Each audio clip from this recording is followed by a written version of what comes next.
தமிழகத்தில் இந்த ஆண்டு ஜல்லிக்கட்டு நடத்தப்பட வேண்டும் என்பதற்காகவே அலங்காநல்லூரில் ஆரம்பித்த போராட்டம் சென்னை மெரினா வரை நீண்டது.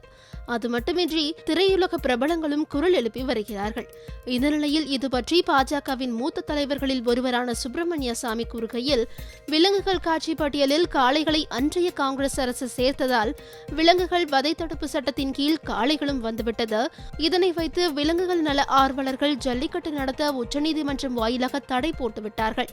அதனால்தான் தமிழகத்தில் ஜல்லிக்கட்டு நடத்த முடியாத நிலை ஏற்பட்டது. இந்த விஷயங்கள் எதுவுமே புரியாமல் தமிழகத்தில் உள்ள அனைத்து அரசியல் கட்சிகளும் அரசியல் செய்து வருகின்றார்கள் என்றும், மத்திய அரசை திட்டுவதாலோ போராடுவதாலோ எதுவும் நடந்துவிடப் போவதில்லை என்பது அறியாமலேயே அரசியல் ஸ்டண்ட் அடித்து வருகிறார்கள் என்றும் குற்றம் சாட்டியுள்ளார்.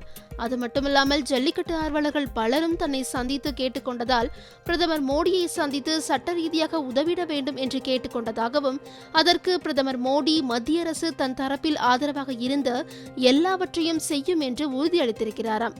பல போராட்டங்களுக்கு பிறகு உச்சநீதிமன்றம் ஜல்லிக்கட்டு நடத்த சில நிபந்தனைகளுடன் அனுமதி வழங்கலாம் என்று முடிவெடுத்திருக்கிறதாம்.